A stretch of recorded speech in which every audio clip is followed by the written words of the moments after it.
There's nothing in the games section or movies and TV. Yeah, there's nothing that I that I even know about right now. I mean, pretty much everything was announced by Netflix, but fucking what the fuck? Why did you put that? It's like I didn't send the NCAA thing on there. I'm just saying. Hey Daniel, I guess, yeah. Daniel, I was telling Brandon, there's gonna be a random 3 minutes where I'm outside to receive a book from my friend. So we call weed now? Huh? Oh, Jesus. Ha ha ha.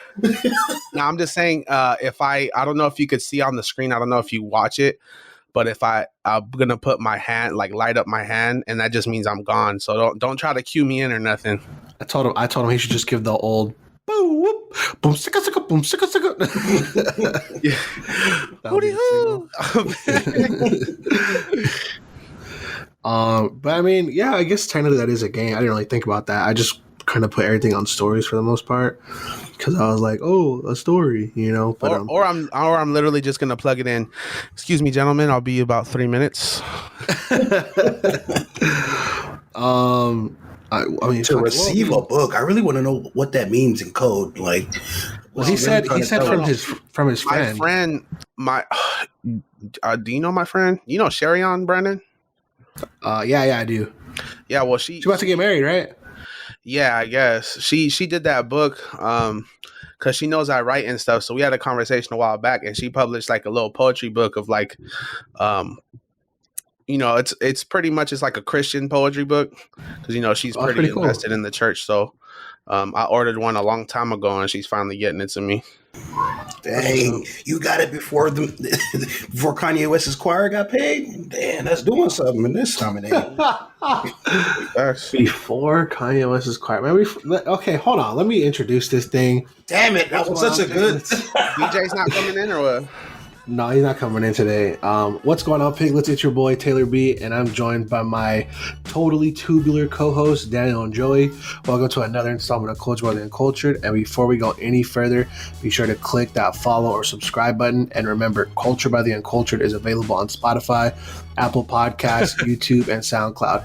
Be sure to follow us on Facebook, Twitter, and Instagram at Culture by the Uncultured. Who's babysitting right now? What's going on? Somebody kid getting their ass. Oh my God, you can hear that? Yes. Dang, this mic is good. That's the neighbor across the hallway. Oh, wow. Mm-hmm. We can hear the lies in your undertone, too. But man, totally tubular. That brings me back to the Rocket Power days. Wait a minute. Yeah. What the hell? What kind of Nickelodeon podcast is this? Right? It sounds like some woogity type of stuff over here. I'm just woogity. That's the same show too. Low key, I had a bar the other day that I was trying to make out of the word squid. Squid, like the sea animal. Well, because you know how Sam, the newest guy that joins the crew, is called Squid, or whoever's the newest person is called Squid, right? Yeah. So I was trying to make like a play out of like hitting somebody like a squid. That's that rocket power. But like I kind of scrapped that though. It was just call him Scampy. Call him what? Scampy. Scampy. They sell it at bar. Anyway. All right. We got quite a bit of stuff on the docket. I mean, we can start off with the game stuff that kind of leads into sports stuff. That's a little good segue, right? No, we had a good segue earlier with the Kanye stuff, but I'm gonna stop being a diva. Go ahead. All right. Well, all right. That's a good starting point too. Okay, Kanye West being sued for $30 million. What are your guys' thoughts on that? I am completely shocked that he was not paying his people. Psych. I am not shocked at all that he wasn't paying nobody. After I saw the holes in his shoes, I was like, there's probably holes in other things in his life too. And apparently there's holes in his contract with paying people. Hold on. Weren't you the one that was okay with the expensive socks? Yes. But you're surprised that I was okay with the expensive socks because I thought he was paying people with the money. But now you're surprised that he wasn't, or you're not surprised that he wasn't paying people with that money. No, Because, like I said, when I saw it, when he pulled out the shoe, God, when he was on Joe Rogan and pulled out that damn shoe, a lot of his credibility kind of, I was like, I mean, come on. The guy got kicked out of his fraternity in that album for buying new shoes and hiding it in the closet. This guy clearly is trying to stunt on everybody. You know what I'm saying? I found new shoes. I found new shoes. Yeah, I know you remember Broke Five Broke. We ain't got it. That was really clever. Whoever came up with that, I don't know if it was him or if somebody else came up with the whole comedy aspect of that. That was really clever. To be fair, we don't know. We'll never know. it's probably high. Let's be honest. Wow, I don't think he was. I don't know that they've known each other that long, but if they have, interesting.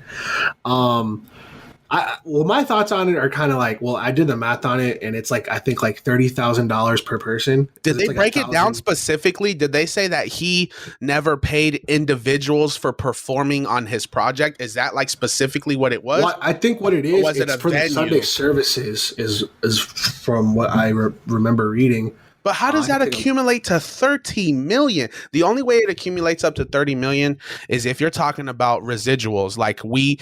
You guys helped me make this project. Your voices are all on here. You're in the videos and I profited off of this, but nobody else got a lick, right? So is this what we're dealing with? That's what I would assume it was what we're dealing with. For it to be $30 million, he had to have not credited them correctly in those albums, and he got all the credibility, all the the royalty. My thing is all of these people and all of the church folk or whoever that took part in that, they're more than well aware that he has definitely made a handful of secular music. So for somebody to do that and tap over into pretty much the Lord's music, did they go into that agreeing to do that knowing that they were going to or not going to get paid? We don't know the information that all these people were performing off of. We just don't know. So the fact that they brought out this number of 30 million, where does that come from? Let me read some of what there we go, some context real quick. Yeah. So the article titled, obviously, Kanye West faces 30 million in damages from 2 Sunday service lawsuits. He is accused of breaking employment laws at the ambitious shows. Kanye West is facing 2 class action lawsuits and up to 30 million in damages after allegations that he failed to pay up to 1,000 performers and backstage staff at his ambitious Sunday service shows. The lawsuits, according to page 6, oh shoot, what the hell? Relate to around 500 performers and 300 backstage workers who played a role in the rapper's shows, which blend Christian worship with live performance. According to the lawsuit, West broke employment laws at his Hollywood Bowl opera Nebuchadnezzar in November 2019, relating to performers and backstage crew such as makeup artists, hairstylists, and costume designers. The allegations are said to include failing to pay hundreds of employees on time or not at all, as well as not delivering the overtime wages, meal and rest breaks. This keeps trying to give me. Okay, so far where you're at right now, this sounds totally different than. This sounds like the music. This sounds like a job opportunity as opposed to, are we making music or not? I don't.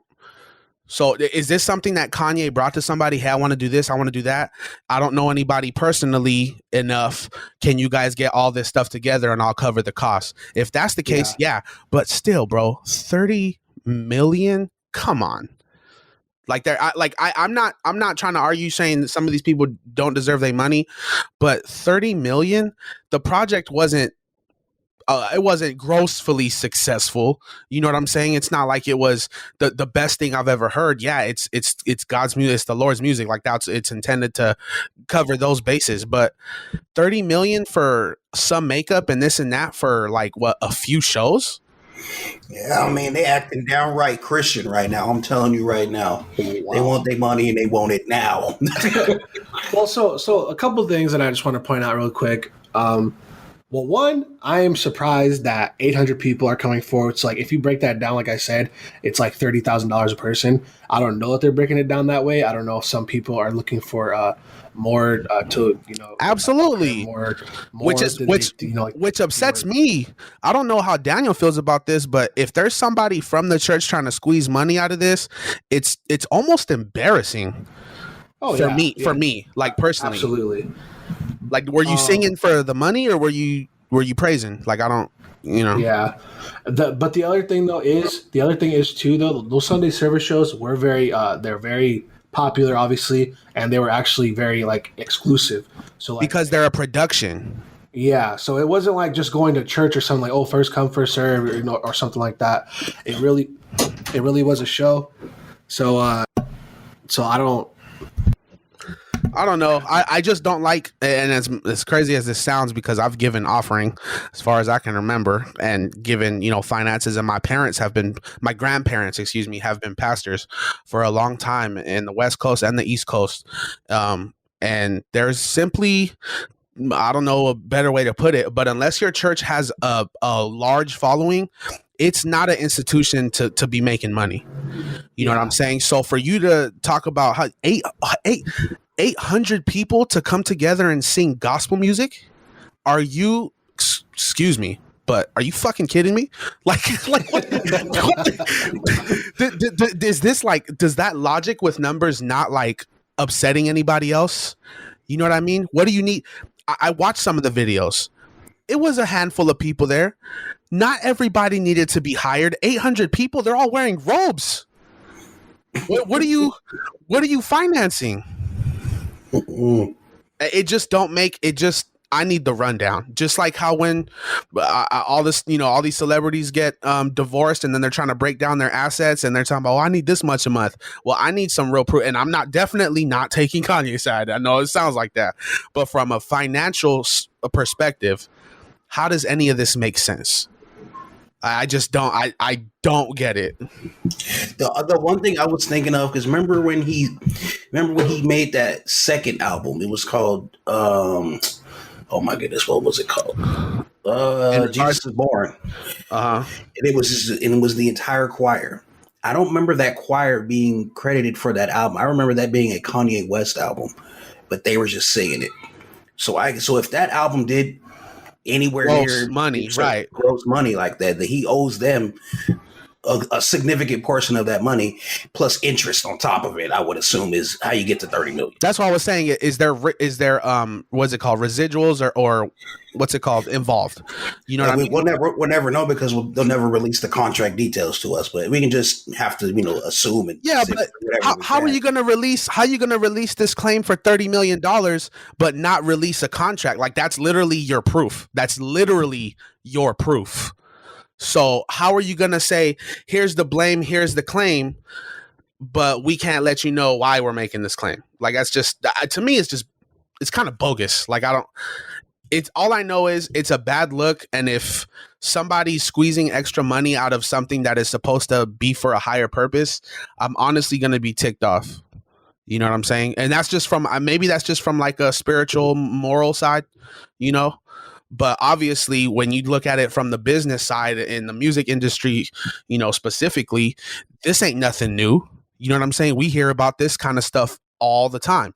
It's just when somebody proclaims to have made life changes and doing God's work now, but still charging $500 for your shoes, and you know what I'm saying, like running for president and losing your damn mind and going on Twitter rants, and all of a sudden saying, "Oh no, but you know what? It's all about God."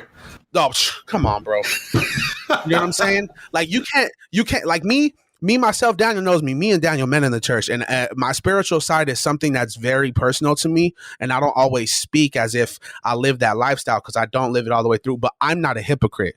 I don't go do crazy things and then praising Jesus like to the next person like I ain't sinning. You know what I'm saying? And it's just like Kanye is so out there and so transparent with all of his movements and all of his words. It just seems very hypocritical to me. And even though I let the music take over and I'm like, yeah, but it's good music and I love it, right? But then as soon as I'm done listening to it, I quickly separate it. And I'm like, let's not forget all the secular actions happening behind this music. So I don't know. I was skeptical from jump. I hopped on board when the album was good, and it was, good. I'm gonna listen to it. But I was really hoping something like this didn't happen, and it did. I feel like the choir probably didn't even know. He probably had some Karen on the sideline, was hollering at him, was hollering at the group, and they was just like, "Oh yeah, let's go ahead and he owes you money, call the manager." Type of thing. Wow, I see what you did there. Speaking of a Karen, how about courtside Karen and LeBron? Huh? Man, I don't exactly know what that was, but did you guys watch the video, the breakdown? I did. Let's give some context real quick. So we're talking about a basketball game. It was the Lakers and who? The Hawks. The Lakers and the Hawks were playing in Atlanta, and everybody knows basketball is a chippy sport. There's back and forth shit talk. And these are grown men. They're professionals. They do this every day at practice, at home, on the court. They talk shit. That's part of basketball. Like everybody who's hoop knows, you can't exist and not talk shit unless you are totally dominant. And even then, the people who are dominant talk shit. So it's back and forth. Now, for some reason, and I don't know who the dude was, but for some reason, LeBron was cussing back and forth at another player, and then a fan got involved. And I'm not exactly older gentleman, right? And I'm not exactly sure if that woman was defending that older gentleman. But yes. she said he's yelling at my husband. Well, you guys are spectators and you're sitting here yelling at a grown man doing his job. So did LeBron go to your husband's workplace and yell at him in the face? And should LeBron's wife be mad if he yells back? That's all I'm saying. Just remember where you are, because her excuse sounded so stupid. He was yelling at yeah. Your husband was yelling at on the court. Just because you paid a few extra dollars to come watch a basketball game, it's still just a game. And if you choose to engage in it like that on a personal level, these people are people. You know what I'm saying? They're not fucking pawns, bro. Like, they're gonna say shit back. You're not at the zoo yelling at the gorilla cage. You're looking right at people. Shut up and dribble. God damn. We get. I see why you hate Black History Month now, Daniel. Damn. We tossed up. He tossed that up like a fresh salad. All right, are we moving? You thought I was gonna forget? That was we gonna go into it, or we gonna stay on LeBron for a little bit? That was anything.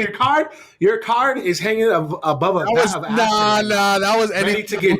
Ready to get dropped in. That was anything but an alley-oop, Brandon. Okay, and I'm not going to assist you in this topic. So I'll be waiting for the rebounds. We'll get back to that, but real quick, back to the LeBron and the Karen thing. It's so interesting too, because like LeBron has, obviously he's had many years as far as like, public relations or whatever, speaking in front of cameras and things like that. He's a pretty well-spoken guy, and when they asked him about the whole incident or whatever, he he even made it seem like, oh, I don't think they should have got kicked out. Like, I don't think it warranted that. He said, there was an exchange between two grown men, and then somebody else wanted to jump into that exchange or whatever, and it was super nice on the interview. And he kind of almost wanted to laugh about it. You could kind of see his face, like a little smile kind of came out. And then he goes on Twitter later and goes, man, courtside Karen was mad. And it's just like, now everybody is calling this lady courtside Karen. She went made a bunch of videos like, LeBron this, like, oh, he was yelling at my husband Brandon, who's fucking who's like 3 times your age. But anyway, that's PK, then she went and told on their situation already. She said, I don't not like LeBron. I mean, my husband doesn't like him, but I don't know why. So you're literally letting us know that somebody who doesn't know LeBron dislikes him because of sports and was probably engaging in that audio argument or throwing in your 2 cents where it's clearly not needed, even though you're a fan and people talk. Yeah. But when you're that close to the court, you would think that you respect the sport enough to watch it in a certain manner. It's just like, if you really love golf, you go to the course, you're not trying to distract anybody, even if they're not your favorite, because you respect the sport. If you go watch, baseball's a crazy crowd, football's a crazy crowd, but ultimately you have respect for the game. and the game wasn't even being played. It was like a timeout, and people were just standing around, and all of a sudden your guy wants to take shots at another guy for doing what? Just surpassing all of his expectations from the time he was 16. Oh, I'm so sorry. I'm so sorry, sir, because you have enough money for your $40,000 a year seat. You and your bitch ass wife. Sit the fuck down and watch the game. Right? I mean, come on. It was quite the debacle, and like I think one of the funniest things is that somebody said, I read a comment that said like, man, she said she doesn't give a damn about LeBron, but she sure was recording that, man. And it's like, it's true, it's LeBron James, man. Like it's okay. If hate it or love it, you're gonna use him to get clout. That's all that lady was doing. You know, she faded. It was just faded. Don't talk to my husband because you had to steal the show because it's all about you. Sit your dumb ass down. I could not. I mean, honestly, like they're lucky Kevin Garnett is not in the league anymore. Because if he would have seen what's going on, walked over there, sit your bitch ass down. He would have yelled at her face, bro. I'm telling you. There's only so many guys I trust with clapping back to fans. That's Ron Artest, Kevin Garnett, and whoever else gonna get crazy. man. I actually let's continue with the sports because I actually just realized I have quite a bit of like personal things I feel like talking about today. Moving on from there, from basketball to now NFL. How about that Matt Stafford to LA Rams, huh? Man, you want to talk about desperate? They was just like, we need something, some type of change. Detroit was like, we haven't had nobody good, we haven't had a great white hope since Eminem was born. We need somebody else in this city to come through, give us some hope in this damn place. All right. Well, so let me ask you guys, who do you guys think is a better quarterback? Oh, it's Stafford, hands down. Okay, so do you think that the Rams will be like a much better contention than they were this year? No, next year? I think it's the same contention that they were in this year, except you got to remember football is competitive until it comes down to a handful of plays. And ultimately the last 2 seasons, the Rams are a very heavy running team and play action team. The problem is Goff kind of let them down when it came down to, okay, we can't run the ball in this situation. We need passes to be made. And when the defense sits back and plays soft and waits for him to throw it, he just didn't have the zip. He just, he's just not as, like, overall, he's just not as good as Stafford. And we've seen Stafford play on a horrible team with no O-line, with one good receiver, no defense. And we've watched the dude, I think, break his collarbone and come in and throw a touchdown and then go back off the field. So this dude is tough. And honestly, I just think maybe the Rams feel like we have a really good team that needs a real leader. And the Lions had a leader that didn't have a good team. So it was pretty much like, we'll trade you for this and we'll see if we can work. Do you think check this out, right? Check this out. Yeah, hold on. Check this out. I feel like they'll be better, but you remember how everybody a few years ago, everybody was talking about, Patrick Mahomes, Aaron Rodgers, Drew Brees, and all of them breaking touchdown records and single season passing yards. Matthew Stafford was in those, right? Mm-hmm. Absolutely. 5,000 in like 4 years straight, right? Something like that. Yeah. Matthew Stafford can ball, and I feel like he's going to make them better because he's super underrated at this one thing. It's comebacks. He's like one of the best quarterbacks that can throw a lot of yards and a lot of points in a comeback situation. It hasn't really worked out that much in Detroit because even if he comes back, the defense wasn't stopping nobody. Let's be honest here. But the Rams actually have a defense, so I'm gonna be a lot more confident watching the Rams from now on. And they're behind late in the game, but like, oh, they're good. They got Stafford. Stafford's going to fling that ball. He could still throw the ball 70, 75 yards, flat-footed. He could still do that, and then especially with the weapons that they have, they have little Cooper Kupp. He hasn't had. Think about this. He hasn't had a number one receiver to throw to since Megatron left, fam. True. Think about that. True. Since Megatron retired, he hasn't had a real receiver to throw to. It's interesting. So I've been hearing mixed reasonings as to who is better, actually. So like I've heard what's the first, Goff and Stafford, right? I've been hearing reasons why Goff's better, and I've been hearing reasons why Stafford's better. I believe Stafford is better, but some people do think that Goff is better, and some people think that that the Detroit got like a crazy like came up hella hard though with everything that they got, like a couple first rounds, I believe, and a second round or something like that. Yeah, they got 2 first-round picks and a third-round pick. Oh shit. Yeah, Yeah, they definitely got a lot. Yeah, oh yeah, for sure. So that'll be interesting to see. And another, also in football news, technically, I guess, also in gaming news, the return to NCAA. I mean, obviously, there hasn't been an NCAA game since 2014. There was actually a tweet the other day that said like the best, like who would have been a cheat code in the NCAA games if they were still going on. People said obvious choices like Lamar Jackson, Kyler Murray, Devontae Smith, stuff like that. You know, like a lot of those like fast Derrick guys. Henry. Derrick Henry. Derrick Henry. He's a force to be reckoned with in Madden. I can only imagine using him in NCAA with 18-year-old dudes. They had to put somebody with a framed wire body trying to come up here to tackle Derrick Henry. It's not happening. Saying like Saquon Barkley and just a bunch of other guys too, which is interesting because like I was having a conversation with somebody recently about we were talking about the NFL, and then it came down to it was like about I'm trying to remember. Forgive me.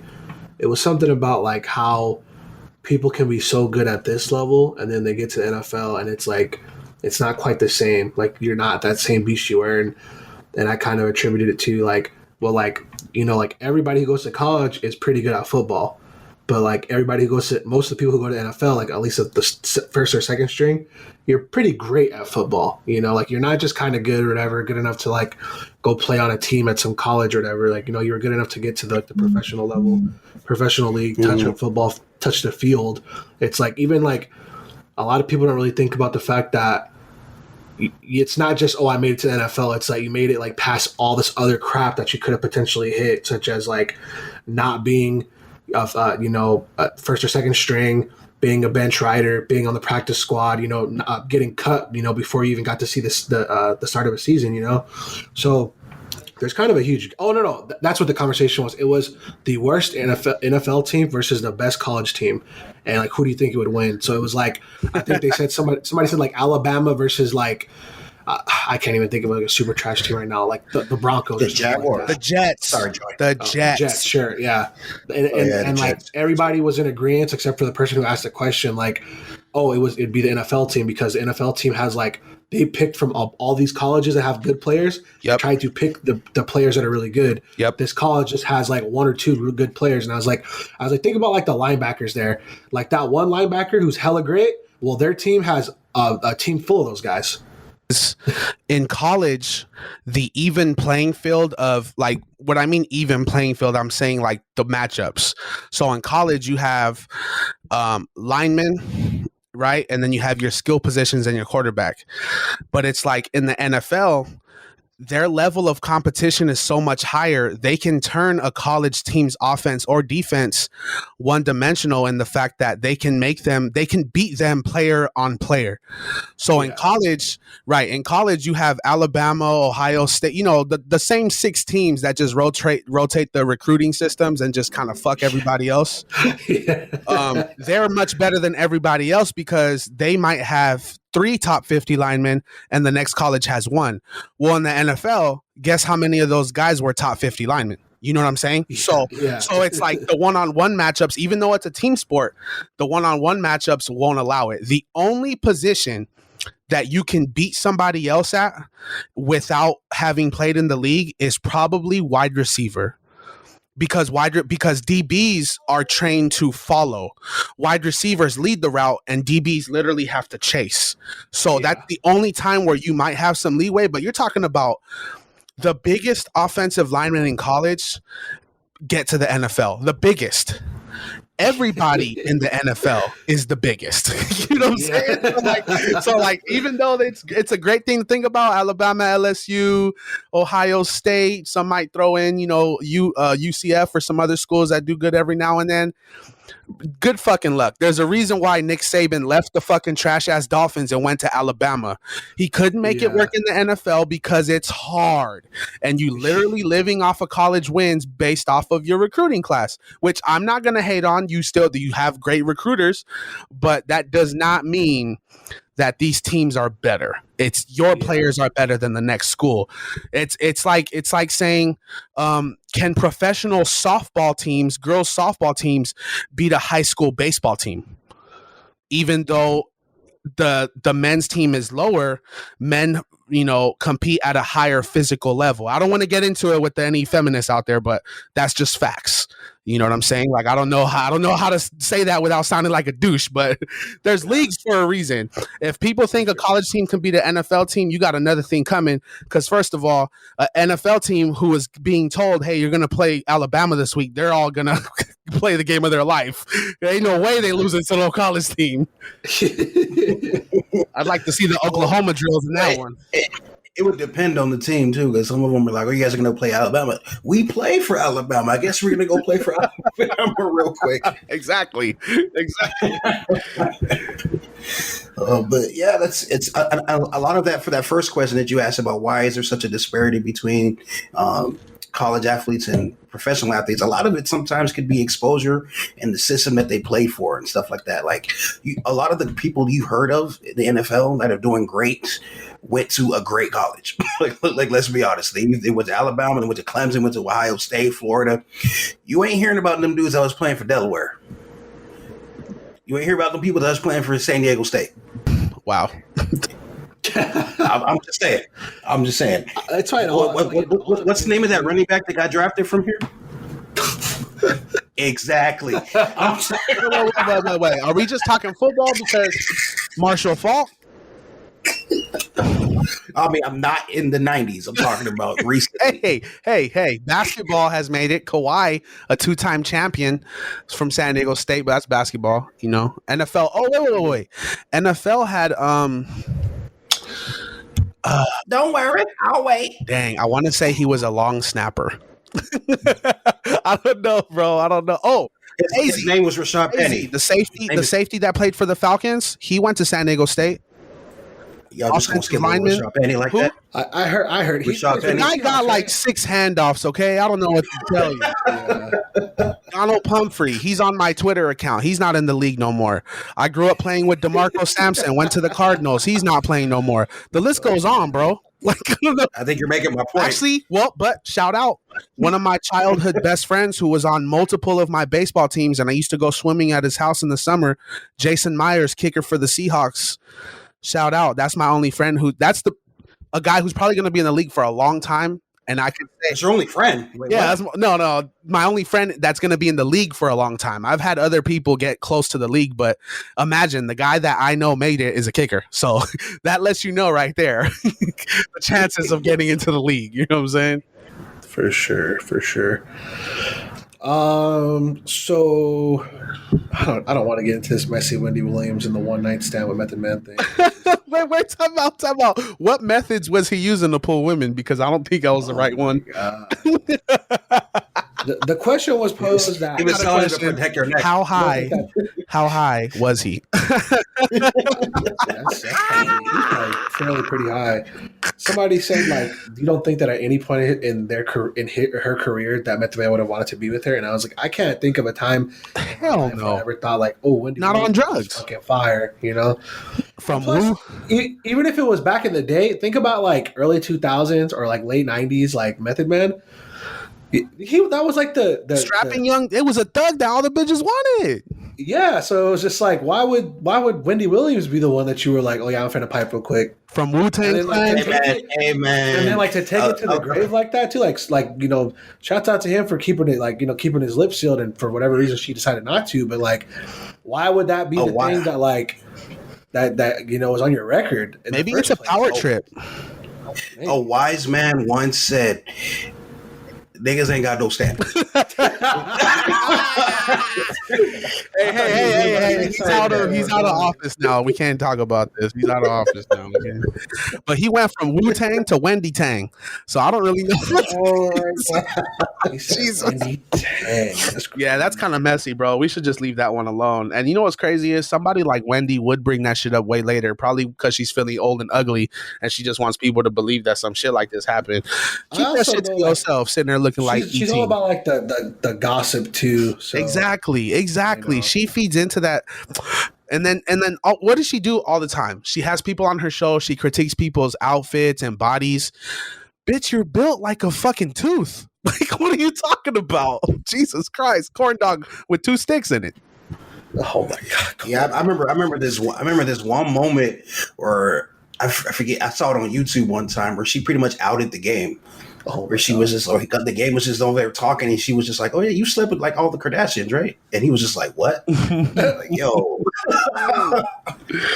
And I was from that moment, I was like, "Oh no, she's all up in the gossip. Like I can't respect her for that." Reminds me of a Somebody Nardwar. Ever heard of that guy? Who? Nardwar. Yeah, Nardwar. Yeah, I've heard of that guy that does like stupid research.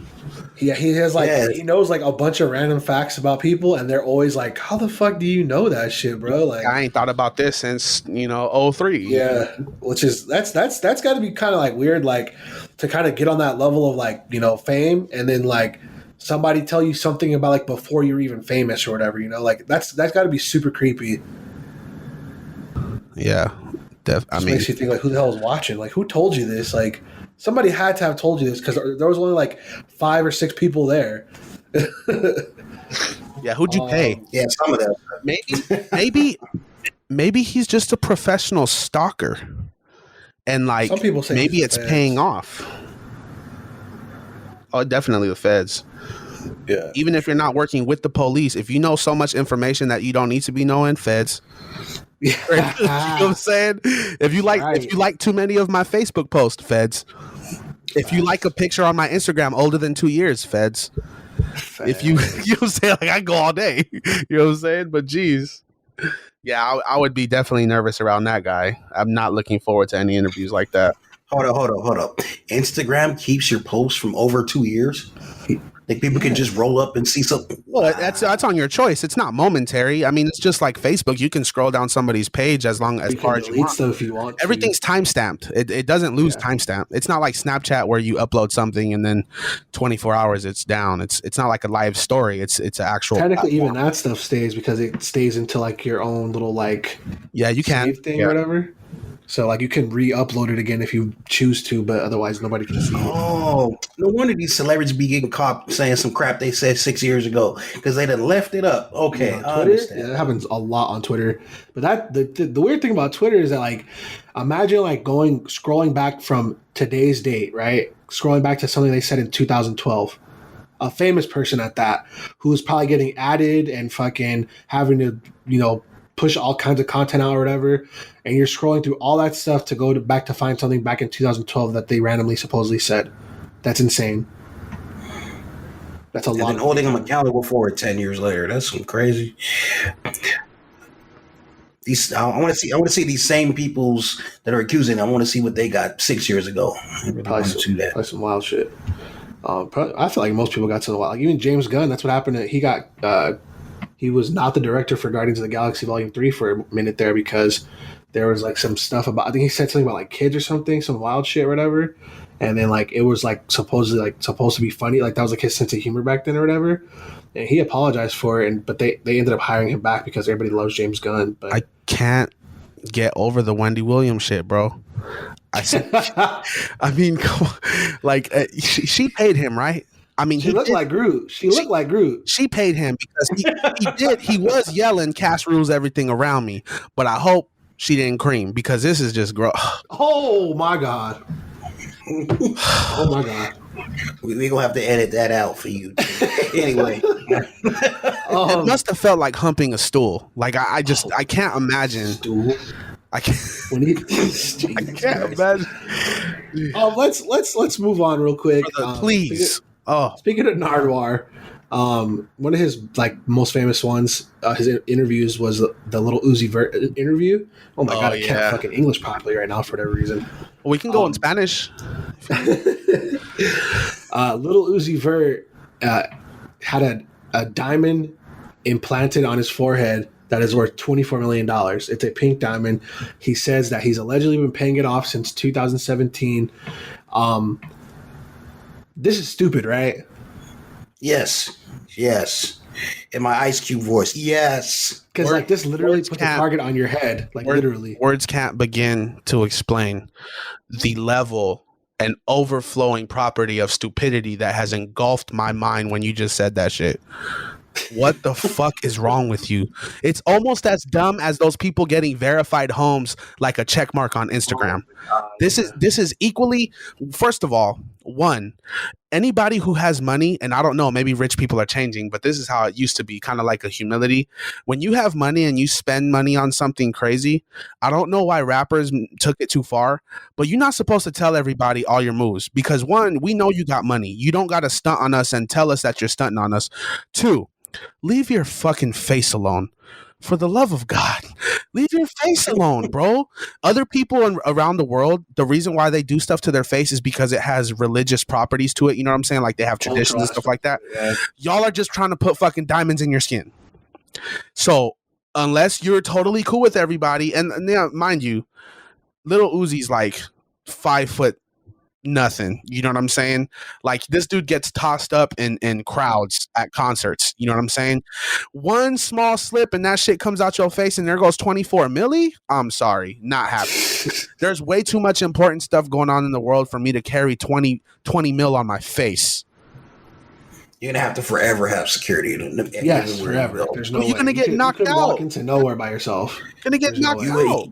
He will have to disappear next to Tekashi somewhere and just pop up for his concerts and then leave immediately. Because if you walk around some of these hoods or you drive around some of these hoods, somebody see that, they know what it is. You're getting decked, fam. I just don't understand. It's fucking stupid. Just to answer your question, ASAP said it way back in the day. Nigga, money make a nigga act nigga rich. I'm just saying. Man, what I do to be that guy right now? the openly admitted like sex addict who's now dating Rihanna. Are you fucking kidding me? Well, I would be so my balls would be empty right now. Every waking moment of every day, I would be totally drained. Because when I'm done beating, I'm probably beaten again. You know what I'm saying? I don't know what to say. I read, Joey, just correct me if I'm wrong, but I read this comment. It was pertaining to somebody else. But would you eat Captain Crunch with no berries or milk out of Rihanna's ass? Absolutely. Absolutely.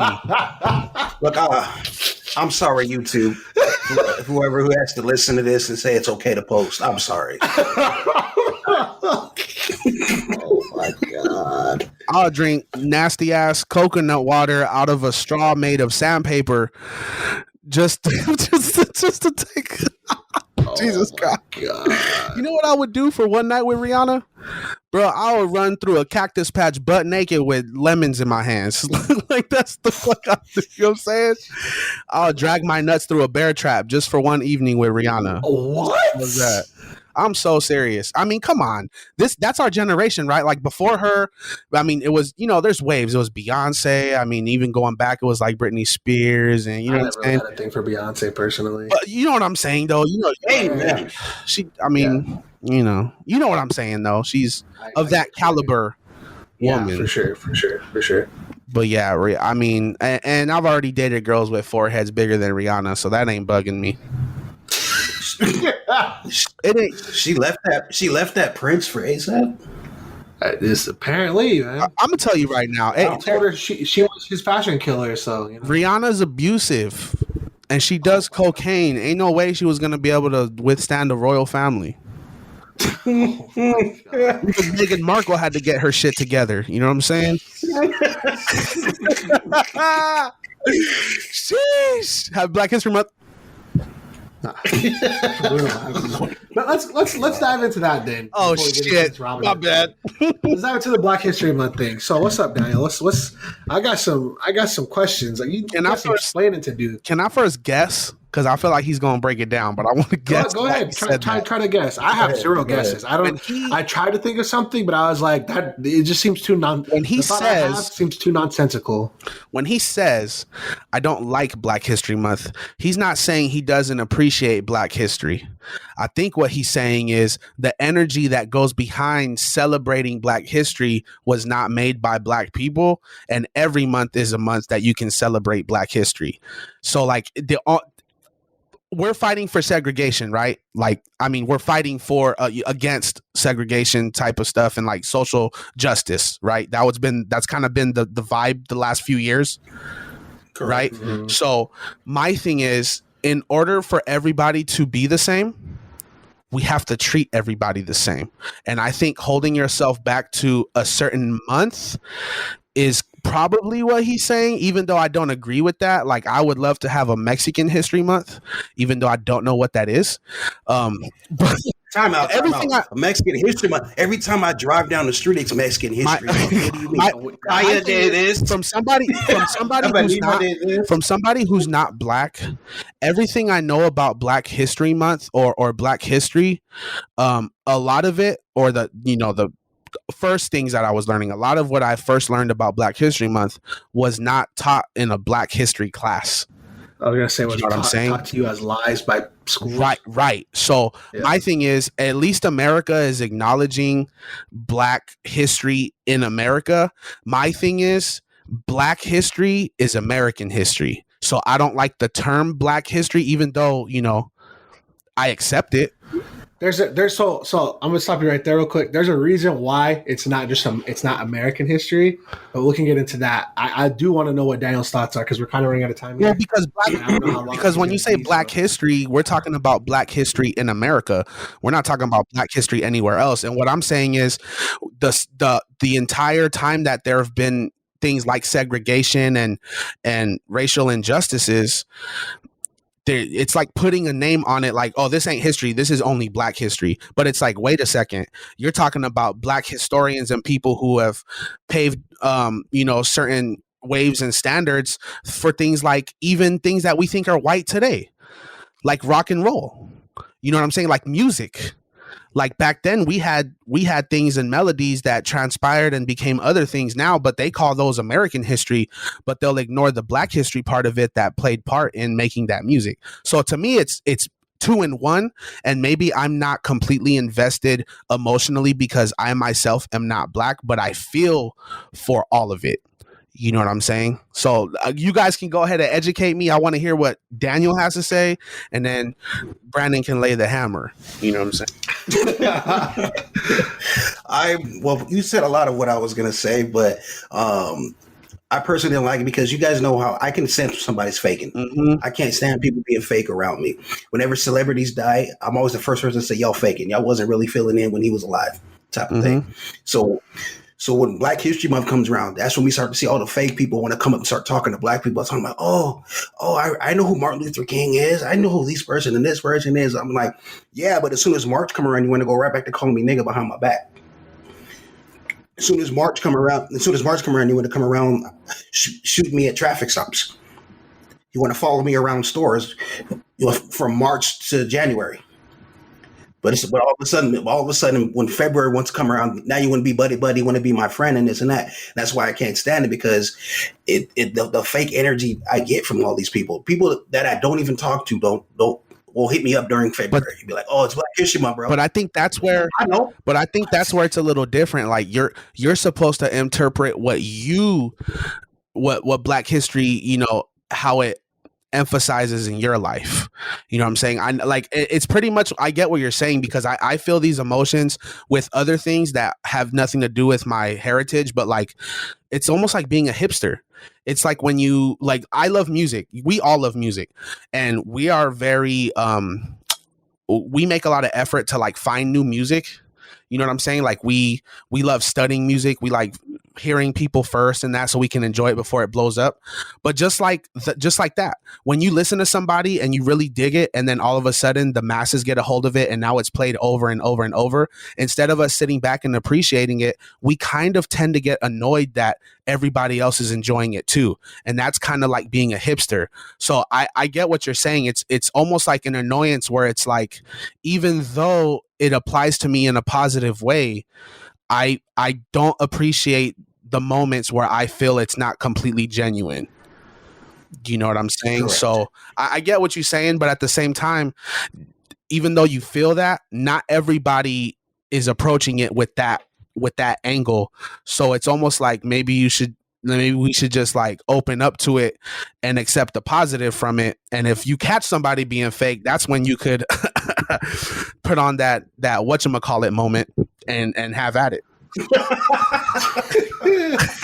know what I'm saying? But I get it now. It's like a hipster thing. It's like, So real quick, it really sounds more like you don't like the experience that you're having during Black History Month more so than Black History Month itself, which I mean I get that definitely.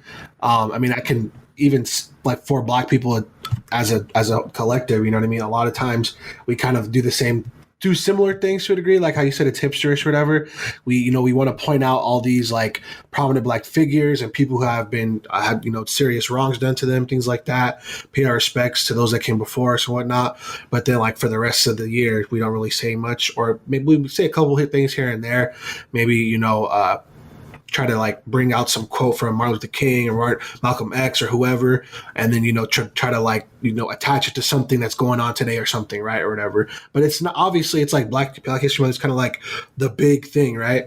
So, but a couple things though. So like obviously like it's not cool in my opinion at all that people are going out of their way to be like, oh, it's Black History Month, happy Black History Month, whatever.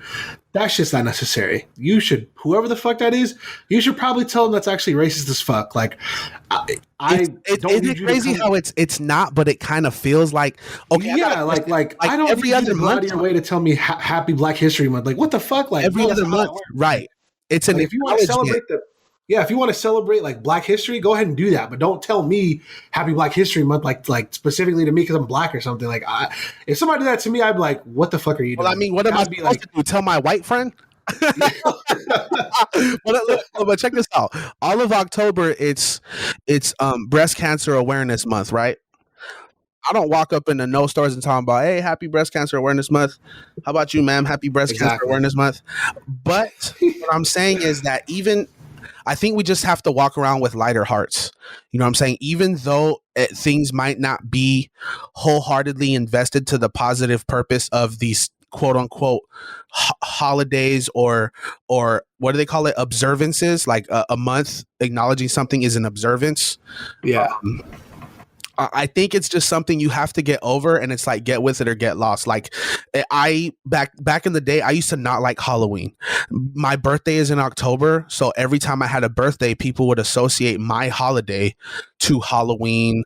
Are you gonna have a costume party? Are you gonna go to a haunted hotel? Are you gonna do this? And I'm just like, bro, no, like I'm not doing that shit. You know what I'm saying? Like it just because but eventually I finally came around to just giving up and liking Halloween because everybody else is so excited about that time of year and my birthday falls in it. I might as well go along with it and enjoy it. So it's one of those where if you don't necessarily appreciate Black History Month in the way other people perceive it, you got to just twist it in your mind to appreciate it and show love and respects to those before us. You know what I'm saying? Or before y'all.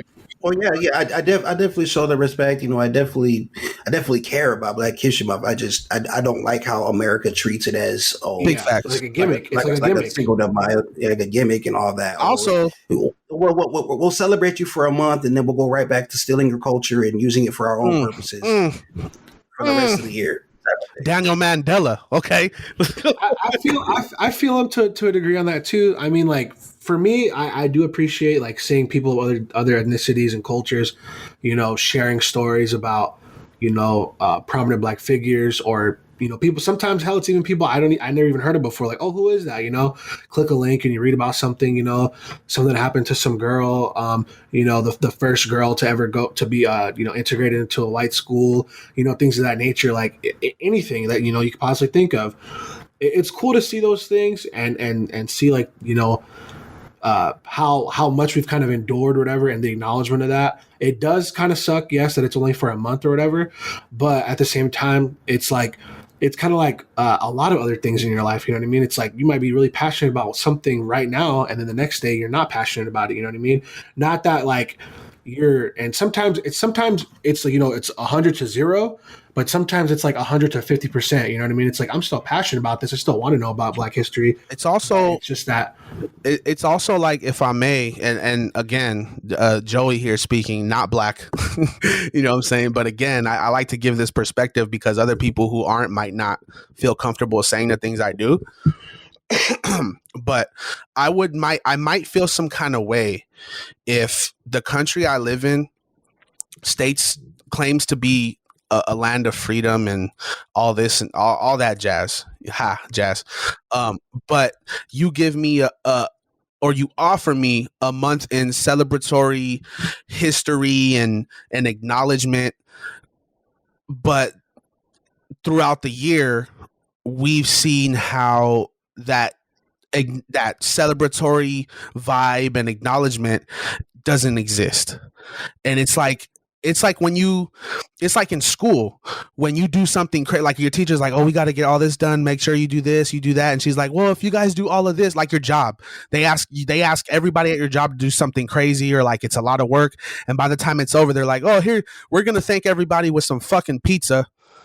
You know what I'm saying? Like we're not adults and we deserve more. It's almost like a petty, here you go, stop crying about it feel to me. From an American standpoint, from a historic American standpoint, Black History Month kind of feels like the same. It almost feels like the kind of same, like that coin they flipped when they said, we'll let Obama be president to get Black people to calm down for a few years. And I'm really tired of hearing about the same Black people from these people too. Like y'all have had the 30 years I've been alive. I've still been hearing about Malcolm X and Martin Luther King. And that's why I respect. Tell me about some people you just researched and were like, oh, I didn't know this person did this. Yo, happy Black History Month. I'd be like, I feel like Malcolm X and Martin Luther King are like the Biggie and Tupac of like civil rights. That's potentially why you hear about them so much. Like everybody knows who Biggie and Tupac is in hip hop. If you're gonna talk about hip hop, oh yeah, listen to rap. Tupac, Biggie, whatever. Even Kamala Harris was like my favorite rapper a lot, or today is Tupac or whatever. That's what she said, right? Something like that. So it's like you don't speak her name. They're gonna be crazy is there was a discussion online questioning. Okay, so everybody know, man, it's this year is so crazy. I'm about to be totally transparent. God forgive me. But this year was so crazy for anything having to do with America and Black culture. It engulfed day-to-day life to the point Joe Biden had to say, if you don't vote for me, you're not Black. And then he went and got a vice president who is quote unquote Black, but never really owned that side of her while she was doing, being a politician. Well, she was locking Black people up. There was she was locking Black folks up in California. So everybody in California knew most of it was for weed, and people were justifying, oh, she's Black. Her father's, check this out, Jamaican. Now, Brandon, you got some Jamaican in you, right? All right, here we go. Yes, that is correct. People online were going back and forth on whether she was Black, as if that was the most important topic. And that shit hurt my feelings, because I'm like, well, if you're talking about who is the best people for the job, I don't give a fuck what they look like. It's all about your mental. And people were trying to validate whether she should be vice president or not if she was actually Black. And I was like, is this the Obama shit all over again? And then they were like, oh no, her dad's Jamaican. They're from Jamaica. And I was like, bro, that's bullshit, because if she was from Jamaica, she would not have locked people up for weed. She'd have been smoking it. So I don't really know what's going on anymore. You know what I'm saying? But I'm telling you, bro, 2020 really did something crazy to me, and 2021 is already starting fucking wild. You know what I'm saying? And I just hope that we don't have any real issues dealing with race. I really hope that shit slows down. And I'm hoping that even though Gen Z, the millennial little kids and idiots that are walking around, you know how they don't take nothing serious? Mm-hmm. Do you think that might be a good thing for us, like as people? Because they don't, like if little kids are distracted with things like TikTok and shit like that, and they're not so worried about people in general, maybe our world is becoming less and less concerned with race as it is, and the only people holding on to it are the one percenters. Oh no. I just feel well. So I was gonna go back to the okay. Let me go back real quick to the whole the Black history and American history thing, right? So like this kind of ties into the whole Black pride versus like white pride thing or whatever, you know. So like obviously like you can't say white pride. And people might be asking, why can't you say that, Brandon? Well, because there's no such thing as white pride. Like, what do you guys have to be proud of? What have you guys done? White people, like white Americans, what have you done? Nothing, right? Well, I'm not gonna just say that because they're not. Well, let's not not say all nothing. white people are bad people. I'm not finna jump on that ship. I'm not saying that they're bad people. I'm not saying they're bad people at all. That's not what I'm saying. But I'm saying like when it comes to like building and like bringing up this country, what have white people really done besides, you know, in this country? In this country specifically, I'm not talking about like Europeans or anything like that. Because if we go that far, then it's like yes, you know, like Roman empires and stuff like that. Roman Empire, European heritages, all that stuff. You know, Russian, German, whatever you want to claim, Nazi, whatever you want to claim. Cool, whatever, man. But what I'm talking about is specifically for this country, white people in America, they ain't really done much. Well, black people in America have done a lot of stuff and really have built, like, if it wasn't for black people, we wouldn't have our modern society that we have today. America wouldn't be a thing if black people didn't exist, you know? So it's like we have, it's important that it's distinguished as black history because this is what happened to black people. This didn't happen to every American citizen. This happened to black people. And the another big thing about it too is that it's black pride, it's black history because we don't know our cultural identities. The majority of us, at least. Not saying that everybody doesn't. Some people know they're Somalian. Some people know they're from Ghana. Some people know they're Nigerian, et cetera, et cetera. The ties have been cut. But the vast majority, we don't know our cultural heritage. Like you said, the ties have been cut. We don't know where we come from. So the only thing we have left to take pride in is being black in general. Say that. Being Nigerian, not being, you know, from Uganda, not being from, you know, wherever part of Africa that we may have, you know, associated from. And I'm not about to let Ancestry.com take some of my DNA to tell me that I'm 15% of every part of Africa. Right. You know, like what the fuck? So these little things are definitely important to our people. And then I'm sorry. You took it somewhere. I was gonna bring it back to that. It's a lot to talk about, bro. But ultimately, I feel like Black History Month is a good thing. It's meant to be celebrated in the right way, even though a lot that has to do with Black history is a lot of negativity. The positive parts are those people fighting through the negativity. And to me, that story of perseverance allows me to live my day-to-day life. You know, I used to have to wonder if I was accepted in a community that I shared a lot of common interests with. Like I said, I'm not Black, but check this out. I grew up in somewhat of a neighborhood where I grew up with a lot of different ethnicities, a lot of Mexicans, a lot of Blacks, a lot of this and that. To us growing up, just being kids, all we saw were other kids. And not until you reach like middle school, high school, work, you start to see how society kind of segregates itself, you know?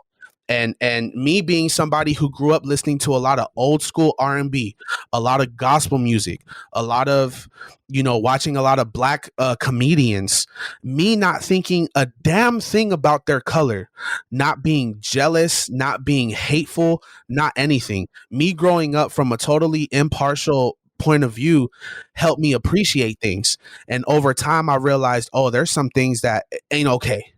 There's some things that really ain't okay. And people literally separate me from most of my friends because of something as simple as skin, bro.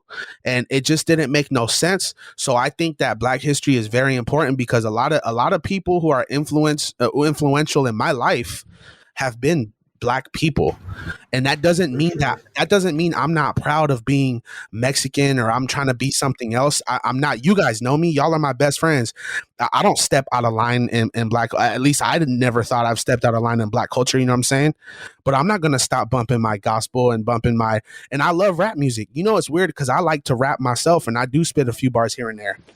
I used to have to hear shit from other people telling me that I'm trying to act Black because I like rap music. Shit just made me laugh, and it's just like, well, you know what? I listen to rock and roll music too, but you don't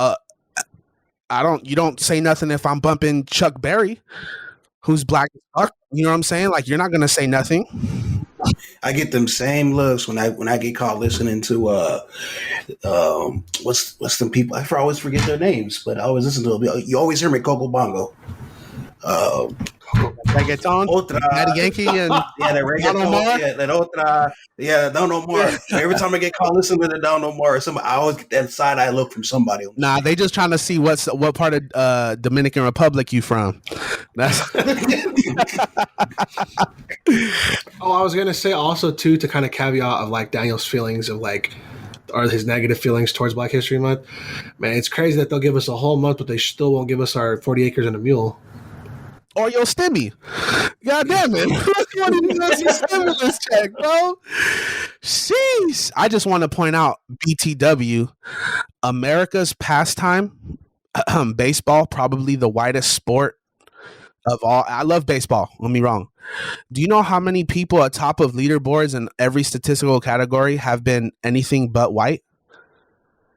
And I know that's just a physical sense. I know that's just a physical sense, but that says a lot about America. And for there to be still a lot of people who feel like we're not all made of the same stuff with the same opportunity, it's just bogus. Do you know how many generations of people have been born now? You mean to tell me that my homeboy's little son, who's like 3 years old, a little Black boy, is not going to be any different in the eyes of someone else? You know what I'm saying? That has been here for a long time. Like, it's just. Are we just waiting for an old generation of people to die so that this is okay? Like, what do you guys think? I think I would agree with that heavily. It might not go away, but it's going to help, right? Surprise! Part of the reason why I think that people who are like older than like, not even like maybe let's say 40 50. or so, Yeah. 40, Yeah. 50, I don't think that they should be in power or in seats of power right now, just because times have changed, society's changed. The thought process that they've had to go through, depending on their backgrounds and maybe the people that they used to work with or things that they've done. Like, hell, even with the whole Joe Biden thing, it's like we talked about earlier, it's the lesser of two evils. He's not the best choice, but it's like he's not our guy. He's just the lesser of two evils. This kind of makes me think of something. You know how you have to be 35 to run for president? Yeah. I think they should lower that to 30 and make a maximum of 50. I think if there's a minimum age that you have to hit, I think there has to be a maximum, because your views, your wisdom, even positive things are outdated. And it's simply because you cannot relate to things that the everyday person closer to both, ages can agree with. Especially if like, and this might even also be weird to say, it's like, I feel like once you've been so removed from society on like that level of like, being in a federal office or, Congress, Senate, whatever the hell it may be, like, I feel like once you've been so far removed from the people, then you should not be allowed to work anymore. Like, I know, like, I think it's like Senate, there's no like end. It's just if you keep running again and you keep, coming back or whatever, right? So that the interesting thing is though, that's like you could be in that seat of power for so long when it's like, how will you relate to the people? You're not working, like you're not an everyday man. You know what I mean? Like, so that's why it should be, I think it should have a limited duration for one. And two, it should be like, it shouldn't like, let's say maybe like, I don't know which one is better, being a seat of power or Congress or Senate or whatever. But like, you shouldn't be able to like flip flop. Like if you're going to be a mayor for a city, I feel like that's it. Like that's where you stop or whatever. Cause you get so removed from the people cause you're getting, what's the word I'm looking for?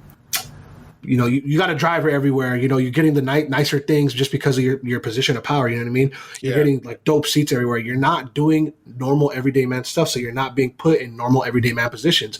So how can you think like a normal everyday person? Yeah, that notoriety. You can't possibly fathom the things that we're dealing with and the things that we don't want to deal with or don't want to have to deal with, and then like continue to create laws and implement new rules and stuff like that.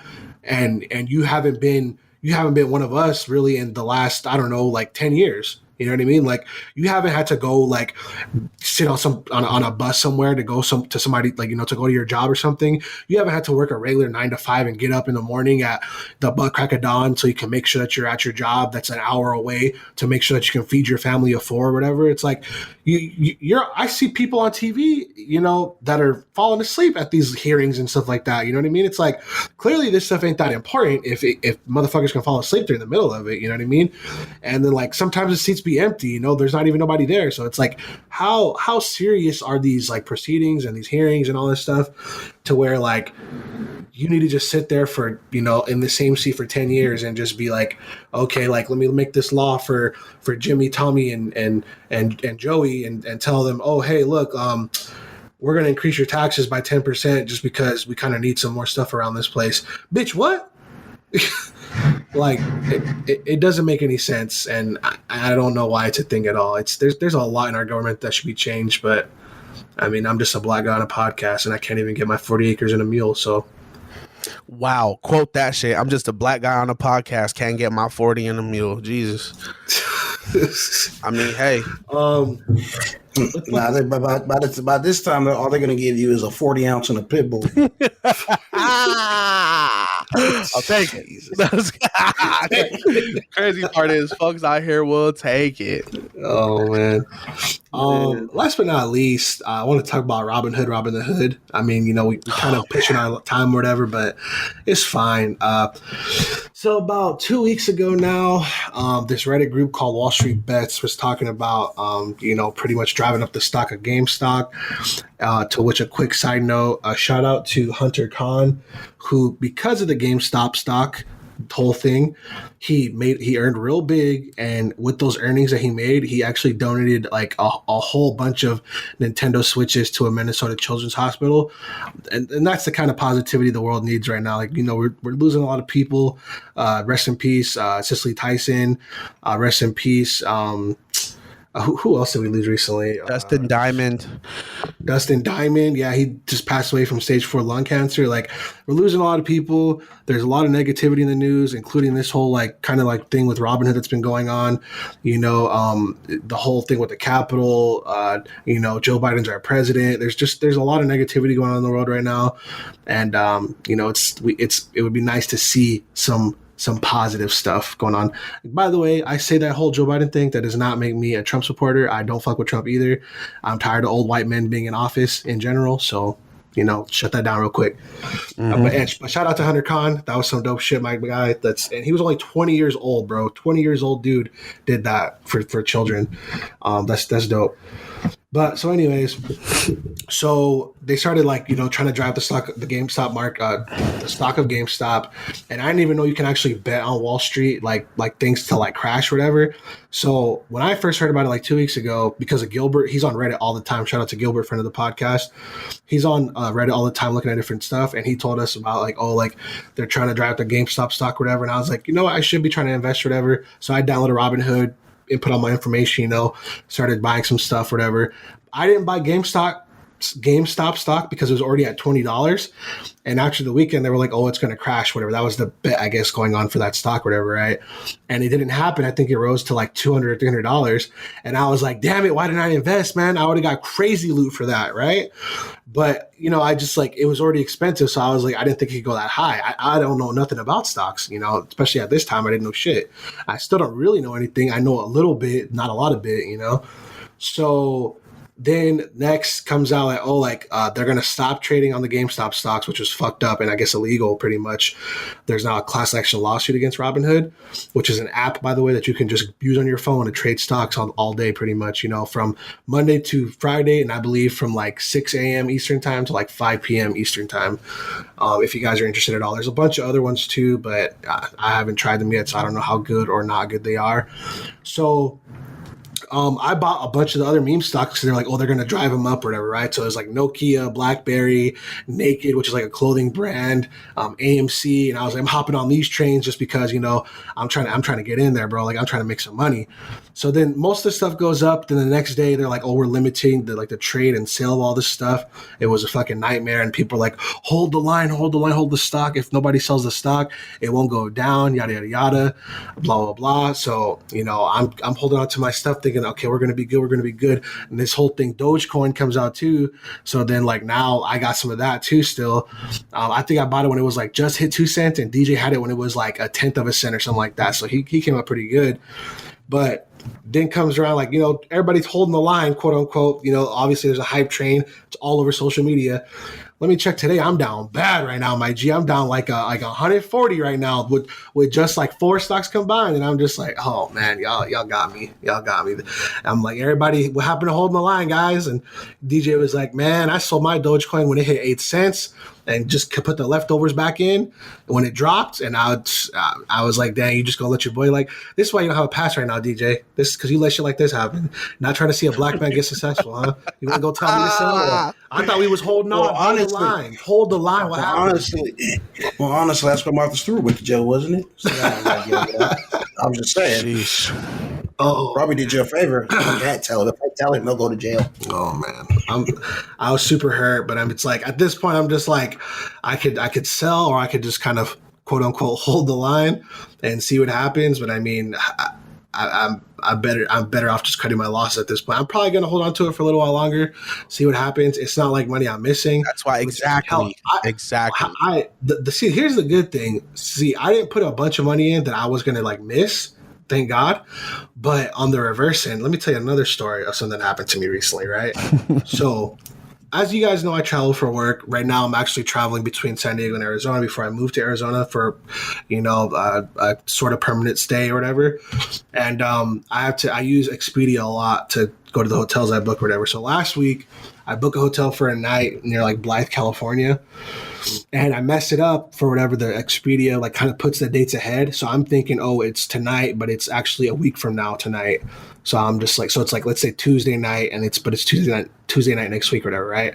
So, and then I always select no refunds because I'm like, okay, I'm going to go there right now. Why would I need a refund? I don't need to cancel this crap or whatever, right? So I put it through and then I look at the date again and I'm like, oh my God, this date is for a week from today. What the fuck? So then I have to put another one in to cancel my order or whatever. I was like, I don't really care. It was like $60, no big deal, fine, whatever. So today, similar situation, right? I get off work, got to get a new hotel because I only booked my hotel for 2 nights. So I'm like, okay, I'm going to need 2 more. I'm going to be in this area for about 2 more days, right? So book the hotel, check the date at the end, you just like view your itinerary or whatever. It's a week from today again. And I'm like, yo, this is like $150. Like, what the fuck? Hit up Expedia. They're like, oh, it's not refundable. I was like, I know that, jackass. Like, and it's the fucked up thing. They don't even have like a phone number to call anymore. It's like contact a virtual like help or whatever. Then you talk to somebody like virtually or whatever if you need like more help or whatever, right? So I'm talking to some guy named John O'Sell or something like that. I probably doesn't even know what the hell I'm talking about. But he's like, oh, we can try to see if they'll cancel the waive penalty, they'll waive the penalty or whatever, and then you can stay tonight or something. And I was like, okay, that's cool. He hits me back and he's like, oh, unfortunately, the person said that you had to email the manager and blah, blah, blah. And he's talking about first just rebook the hotel and this, that, and the third. And I'm like, I'm not using this app no more. Fuck y'all. I'm out. So I went on Twitter and I told Expedia on my account, I was like, your mother on the podcast account. I was like, yo, why y'all trying to rob me for? Like, what's up with that? And they told me to DM them, which I did. So we'll see if anything happens. I highly doubt it because that's just how Expedia is. It's dumb shit like that happens all the time. But I'm pissed about $150 that like it just completely gone to waste. I don't have nothing to show for it at all. I'm not gonna stay there because I'm not gonna be in this area next week. So it's just like y'all got me good. So are you in that area right now? I'm in the area right now, and so I went to the hotel and I just checked in. Like I didn't make a reservation ahead of time or anything. I just use Expedia for it because it adds points and you can like redeem those points for like free hotel night stays or whatever and stuff like that. Or you can just like, stack up points to try to get flights or whatever too. Does it cost less if you don't click the button or whatever it is to get refunds? Yes, it does. So if you were to get a refundable thing, like if you had to change it, they would have charged you more. It would have been like $15 more. Yeah, I get what you're saying. Yeah, but it's like I don't need it because I book it for like I'm gonna go there today. So why I don't need it? Why would I need to change it? If it would be different if it was like ahead of time. Like anytime I'm gonna go somewhere else, that's when I'll put like, okay, give me my refund because I may cancel this ahead of time or something. Maybe we don't want the room. Maybe I don't need the room or something. But if I'm going there tonight, like I don't need to cancel it. But I just hate that it puts it for whatever reason like a week ahead, which like fucks up everything for me. And I'm just like, why would I think that? Why would I try to book a hotel? Like, why would my app naturally have me looking a week ahead of time and not be on the same day, but a week from now versus the night that I am currently, or the day that I'm currently on? Gotta double check, bro. That's the only advice we can all keep to ourselves, man. That sounds frustrating as fuck, though. I ain't going front. Super frustrating, almost as frustrating as having 666 followers one day and then 524 the next day. Yeah, that was insane. I don't know what that's about. Some kind of weird. It was somebody playing with me because they know I'm a Christian, so it was like 666. I'm gonna put it in there. I just don't know how that happens. That's so weird. It doesn't happen, Brandon, and that's why it's a supernatural happening. Yeah. You know what I'm saying? Yeah. Like, I'm trying not to go into this again because I'm scared, motherfucker. I don't know how else to explain it, bro. I am terrified right now. Like, who allows that shit to happen? That's super weird. It made me think of like a couple years ago when Joe Budden was on Everyday Struggle. He confronted Ack about being a devil worshiper. I don't know that he is or isn't. Keep in mind, this is just something he said. Who? He confronted him and said that his academics page or whatever is had been at like 666 posts for like ever, and he like, you post every day. Why? How is it still like that? Like, which basically implies that like every day you delete posts and then add new posts to make that number stay the same or whatever, right? And his excuse was, I have a team that controls my social medias. I don't do it myself. That was his excuse, and I was like, that's still fucking weird. Like, I don't know. That's just some stuff that you might want to check on if that was the case. But I don't know. Just like, when I saw it myself, I was like, for the followers at least, that was post. But for followers, I was like, that's really random. And then the next day being at 524, I don't even know how to explain that at all. It's super strange. Tad bit of some breaking news. I don't know if this is going to play with other people's minds, but Oregon has officially decriminalized all street drugs. So, yeah, there's that.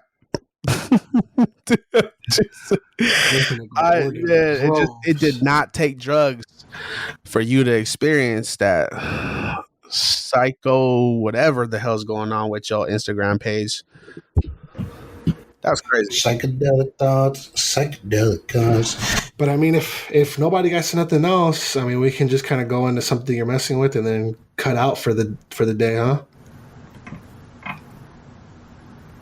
Yeah, I'm trying to finish Disenchantment. Wow. So, enchantment or disenchanted, whatever. I thought you said it was called disenchanted. That's Disenchantment. Okay, Disenchantment. There we go. Okay. That's something that me and Daniel have been watching, surprisingly at the same time, even though we didn't talk about it. I'm only on I think I just hit part 3 actually. It's a dope show. It's kind of one of those like on the same level as like Futurama or like Simpsons or something like that. It takes place in like a medieval times or whatever, and there's like a little demon that hangs out. There's Elfo, who is not an elf, but I don't know what the fuck he is. He's half ogre. Is that what he is? He's half ogre? Okay. There's Bean, who is a princess. It's a spoiler alert. Yeah, spoiler indeed. She's a princess. Her dad's the king of this place called Dreamland. Shout out to Kirby. Her mom or her stepmom is called Una, or she was her stepmom. She's like a lizard, so her brother is like half lizard. He was hatched from an egg somehow. Her mom is like an evil witch. It's just a bunch of crazy crap that goes on, and they kind of just get into like random adventures. And Bean's kind of a badass, and it's interesting too because Bean's like the main character. So it's like, like Futurama is like the main character's Fry. The Simpsons, I feel like, are Homer generally the main character, but like I don't know. I feel like the whole family kind of takes a major role. But like for Futurama, I'm pretty sure we all know it's Fry. But for I like that it's Bean.